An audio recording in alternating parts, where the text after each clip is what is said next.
welcome to our Why Multilingualism Makes You a Top Job Candidate. This program came out of one of the requests from our faculty, and she's very passionate about it. I'm very passionate about it. I never really thought about it. But we also have other colleagues here that are multilingual, and for that reason was able to get employment almost every job, right, Kate? So what's going to happen is we're all going to introduce ourselves. We're going to have a conversation about why multilingualism is important, not only socially, but also as a job competition. Good? So let's start with, well, I'll start with me. I'm Dr. Eric Mason. I'm the life design educator for the humanities. And I'm Dr. Sánchez, Loreto Sánchez, and I'm the Director of Spanish Language Program and also the DUS for Spanish and Portuguese. Dr. Alessandro Zannirato, I'm the Language Program Director for Italian and Director of Undergraduate Studies for the Italian and Romance Languages major. Dr. Angelina Cotler, I'm the Program Director for the Latin American, Caribbean, and Latinx Studies and the DUS and Senior Lecturer. And all of that. All my hats.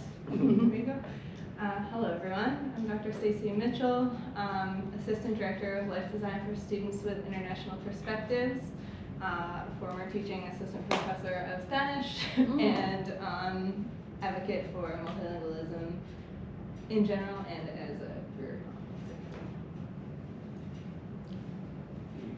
Me? Right.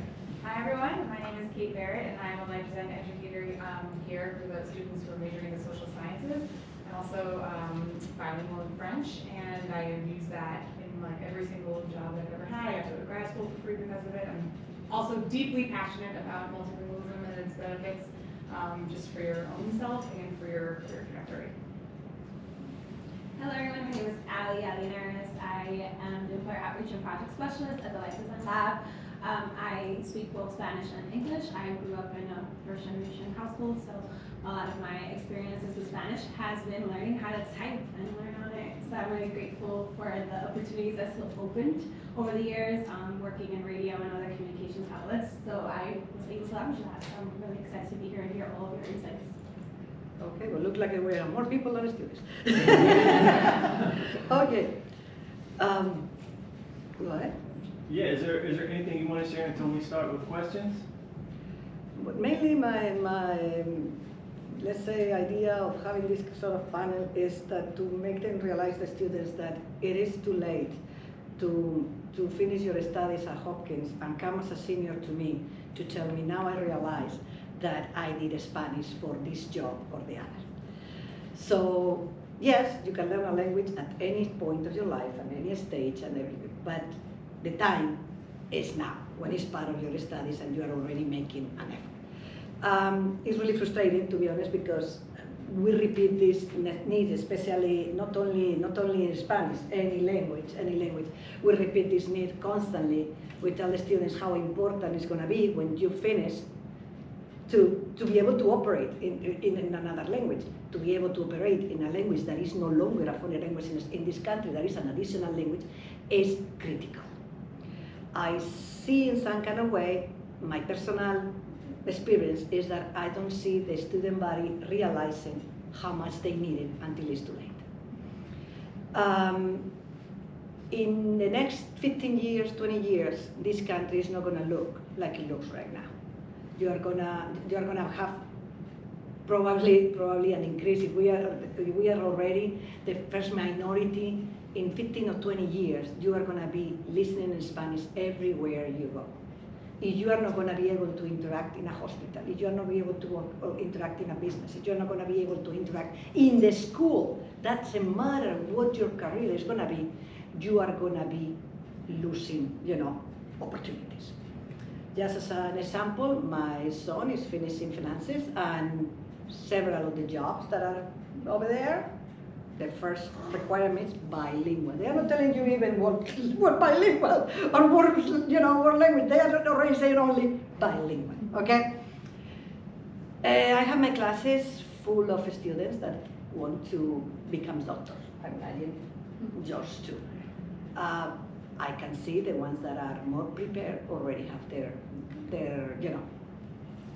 line in the resume saying, bilingual in Spanish. So that's why I was trying to say, if as students at Hopkins, when are you gonna realize that you need to catch up, And that's more or less my speech. And with that, I can go.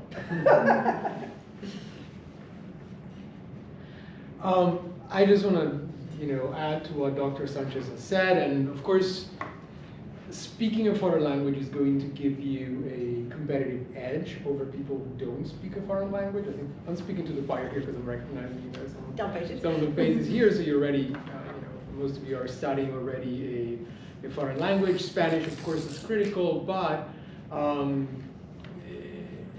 any language is useful depending on where you want to go next.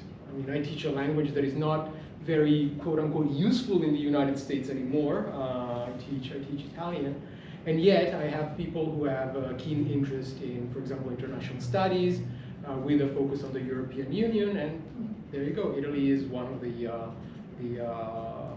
the countries that make sense in terms of studying the language if you have that specific focus. Maybe I can add a more personal, share a more personal experience, because I'm a linguist by training, but I also received training in healthcare because I have a master's degree in clinical social work. So I got trained in healthcare. I got trained in providing healthcare services. In my case, it's psychotherapy. And I did a 3-year clinical training here at the hospital at Hopkins and at other healthcare centers here in Baltimore. And I can tell you that my being multilingual opened pretty much every door. When the time came to pick my clinical internship, I had basically every opportunity because I'm fluent in Spanish. And of course, as Dr. Sánchez said, it is important. I've never used Italian in a healthcare setting here in the United States, but you never know. And if you speak a less commonly spoken language, and then boom, you have the Italian patient come in, and it happens sometimes. That's you have a skill that is rare and incredibly useful and needed, there. And so that gave me a huge competitive advantage, in the Put it this way, when you are all cooking the same baking pan, the only thing that you can do at this point is to see what garnish you brought up. So it's going to differentiate from the others. So like he got himself a different garnish that anybody else had, so he was more competitive. Well, hello. I'm also multilingual, and I can echo this. My native tongue is Spanish. Then I was educated all my life in French. And then when I was 20, I learned English, 20.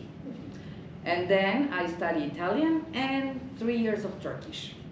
Because for me, languages, they don't occupy space. You always have, and I'm an anthropologist.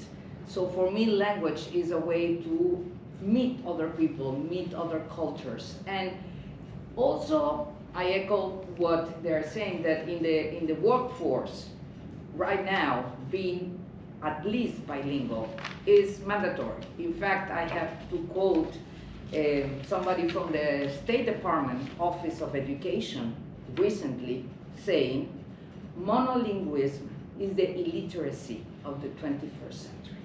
Because nowadays, what you were saying is that every job, they will not only pay you more, because they are paying 35% more if you are at least bilingual, but you are going to have many, many more options.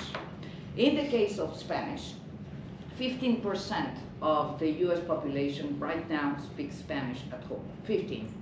And in 2050, it's going to be 25%. So, Spanish is, of course, in this country, is the second language and is becoming more and more important. But as an anthropologist, it's not only the workforce that you are going to pay, they are going to pay you more and having many more options. but knowing another language, any language, I'm not going to advocate only for Spanish, but it's critical, is going to bridge cultural nuances, misinterpretations, and cognitively, you are sharper, you are multitasking, you can move different spaces and have better communication for people. So you are a better worker, if you want, in any industry. So I will say that, it's true, monolingualism is the literacy. I mean, people have to know, and having a fantastic education here at Johns Hopkins, no doubt, is not enough. It's not enough that you are a fantastic engineer or doctor or linguistics or anthropologist. You have to be able to move in a different space, in different language, and be able to communicate with people that have another language. Being able to speak in another language gives you an edge also in problem solving. Sure. A person that is able to communicate in more than one language has their brain wired in a different way. So you can see a problem and see it from different perspectives and being able to solve it from different perspectives. Because I had to accommodate myself every single day to his cultural differences, even though we both speak Spanish, we are not coming from the same hemisphere, okay?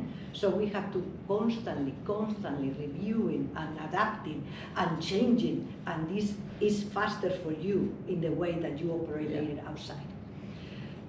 And ChatGPT doesn't give No, you that this. ChatGPT doesn't give it to you. That I can guarantee you that doesn't give it to you. Knowing the grammar or the words It's is not enough. not being bilingual. Exactly, it's not enough. Is this the possibility of bridging the differences, the nuances, the The misinterpretations? gestures, the move exactly. of their eyes, the way that you... Yeah, or Google Translator is not being Not bilingual. And that adds to I think if you speak to anyone living life in more than one language, they will share a very similar experience. I have a good friend who's monolingual, and so we had recently this conversation, and she asked, what does it feel to live your life in 4 languages, basically? And I had this analogy coming to me. I told her, I cannot imagine living my life in one language. It would be like eating the same thing every day. Yeah. And I mean, can you survive, eating the same thing every day? Sure. Sure, yeah. But it's inconceivable to me. Like, the idea of like living my life in one language is just adds quality of life. Imagine when you don't know, you don't realize what you're losing. When you already know, it's like, oh my God. It's the whole world opening to us. Another important thing is when you speak more than one language, you become more tolerant in general. In general, not only tolerant more in another people's differences, tolerant in a way that maybe I need to understand what she said, or maybe not, but just in case, so you become more cautious, because that cultural barrier is going to make you think maybe it's not what I thought it was. Yeah. So let me rephrase, let me ask, let me go around and see if I can understand what this person was trying to say. When you are monolingual, really you think that the communication is always in one direction. When you are multilingual, you are always trying to see if there is another way, just in case you didn't get the first way. Yeah. And that gives you another edge, because you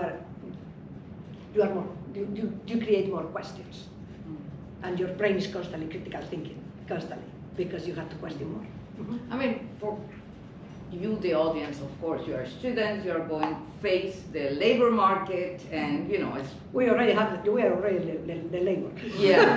Yeah, I mean, the labor market, yeah, I mean, imagine... You're in the market, we are already labor. All the anxiety that you will have, but the thing is, the productivity will increase.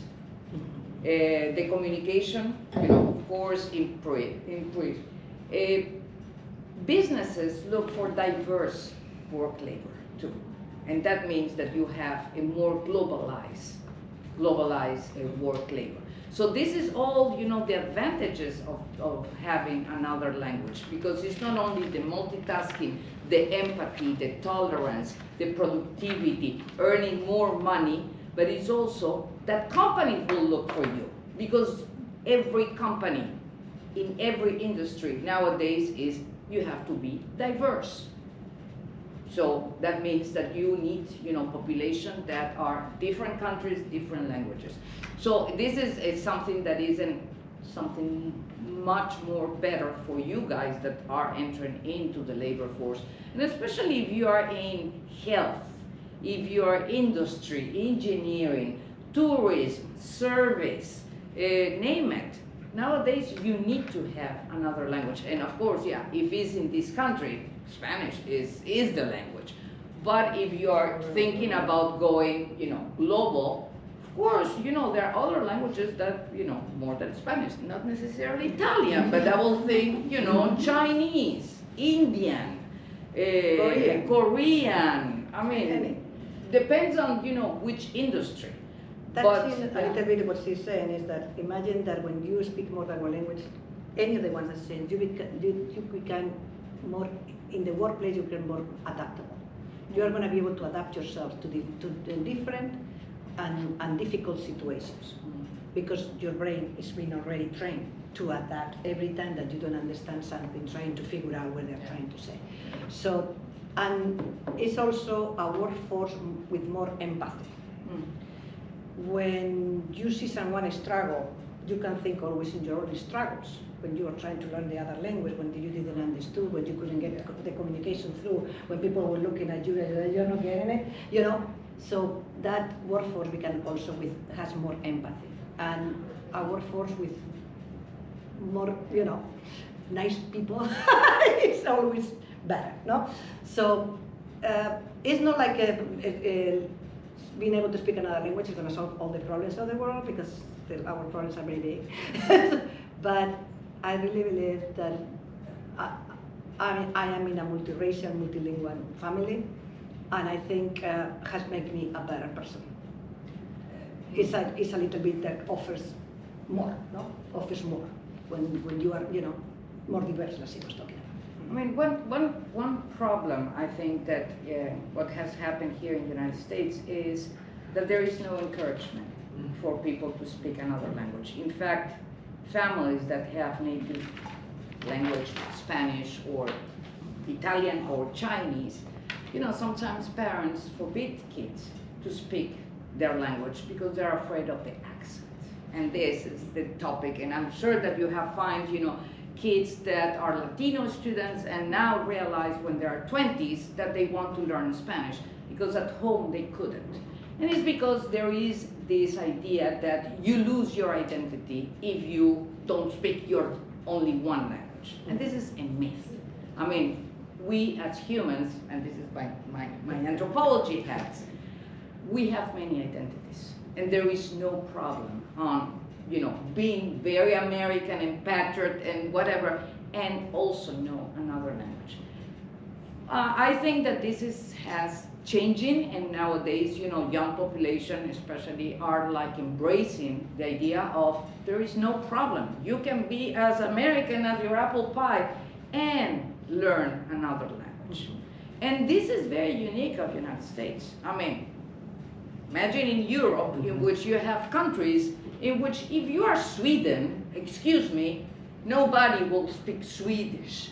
You have to know English, French, and maybe German, because this is important. Or you are in the Netherlands, and in the university they will teach you in another language. I mean, it's day of day.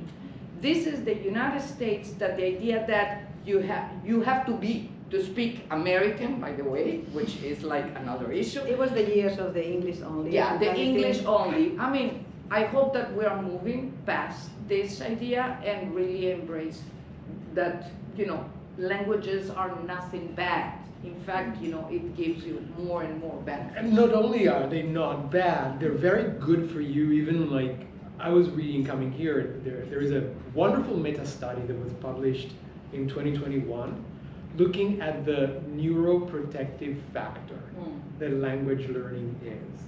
And that was a big study. Email me if you wanna read it, because again, it's fascinating. it was looking at neurodegenerative disease and the effect of bilingualism, defined as either early or late bilingualism, and the effects of adding another language as an adult. And it's amazing that across all the different studies, so studying a different language will not prevent you from developing Alzheimer's, for example. But the onset of the disease will be much, much later. And by much, much later, the study identified a time window of between 5 and 7 years later than the average population. I mean, you have 5 or 7 years of better quality of life. Better quality of life. I mean, it's not nothing. I mean, it's really not nothing. So, on top of being useful, it's also good for you. Yeah. The other thing that I would ask personally. you, all the students here, is to be advocates in the university, to create a program or a vision that put these languages in your curriculum easier, you know? Like try to, it's something that it should go, like without saying, that needs to be out there, easier for you all to pursue the studies, not something hidden, like I was saying from the beginning, that it's too late when you come to me when you're senior year and now you realize that to get into, I'm gonna have an edge in the pre-med in the School of Medicine if I am bilingual. It's a little, yes, you can do your best in 1 year, but you lost 3. You know? And this is a problem, I mean, going back to what we were saying before, in terms of a cultural problem in the United States that we have.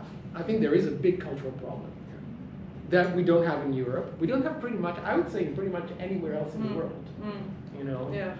Or if they don't, or at least in Latin America, you know, Spanish is the prevalent, but people are not afraid of people that speak other languages. You're not gonna get a you're negative not threatened, response, you're right? not afraid. I Right. mean, you embrace and you know you make fun, but you help people.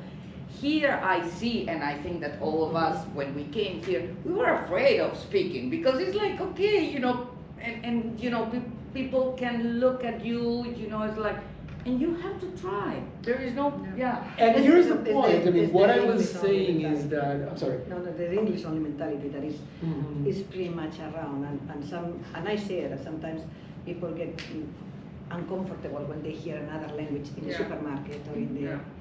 and the only way to combat that is to actually do it, because I am here, I'm present, and this is my language. And my point here was that sometimes this cultural problem that we have identified is reflected institutionally at the university level. I don't think that universities in general are doing a good enough job at promoting this. Unlike pretty much the rest of the world, where if you want to graduate and be considered as an educated person, you have to speak another language. There is no other way around it. And I don't think we're at that point here. And I think there needs to be a cultural shift. So my point is, if you want to reap all the benefits of multilingualism, sometimes you have to advocate for yourself, because the institution will not encourage you necessarily to get there. And I mean, events like this are a hopeful start, I think, you know. We'll do it again. They're a very good sign. With I more think, you know. Yeah, But it's it's just a- beginning, it's- you know. But this is a reflection also of how much is in the culture itself, you know, and it tells that.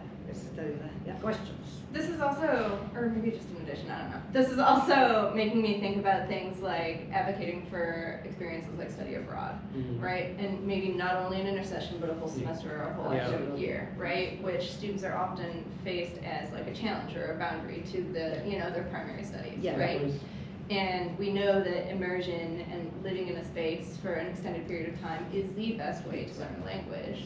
Because again, language is not only grammar and words, it is culture and it is like Well, no, we don't do that right? in English classes. But it's also kind of like making me think about when I was teaching Spanish, a lot of my students would come to me and would say, you know, I want to minor in Spanish because that's going to help me get a job. But there is a huge difference between having, you know, minor in Spanish or minor in French and demonstrating that you're proficient in a language. Those things are not the same, right?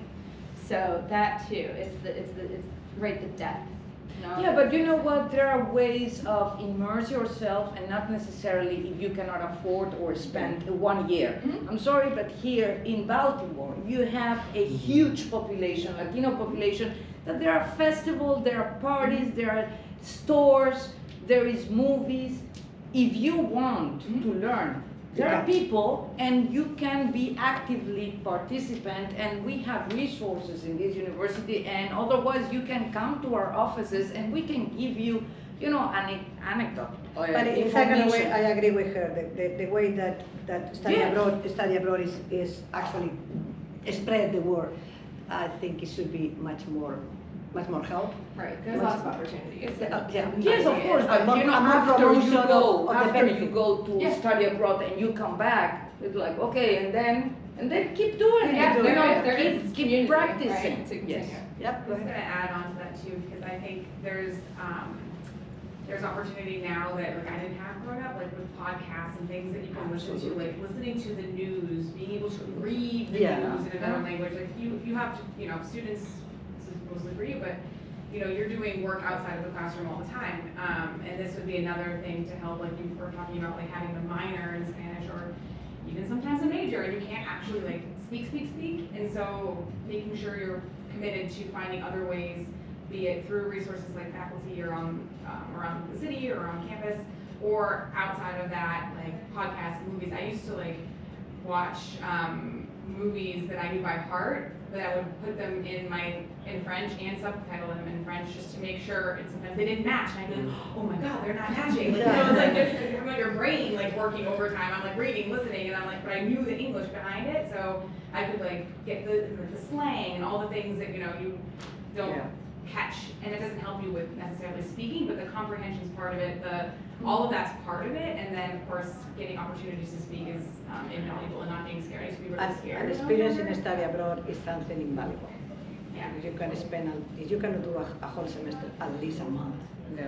That you will carry with you your whole life. There's a lot of meetup groups. If you can't get, you can start there, right? Like whether or not it's Spanish, but all languages have a lot, well not all, but there's a lot of different meetup groups in the Baltimore, DC area. So if like your language is not Spanish or French or some of the more like prominent ones that are spoken around, then maybe that could be a really great opportunity as well to search for these meetup groups and have conversations. And I mean, we're all passionate about this, so I think we could all provide you with resources if you're interested, but there's a lot of great things that like technology in particular has made accessible, language more accessible in ways that it wasn't when I was growing up. I don't know, you guys, students have any. Oh, sorry, go ahead. Oh, no, I was going to add to that and say that, I don't know if you guys remember Messenger, AIM, or AOL. Yeah. So, it's a funny story, I'm going to share that when I knew Spanish speaking, right? I was speaking Spanish in my household, but I didn't know how to speak with my cousins in the Dominican Republic,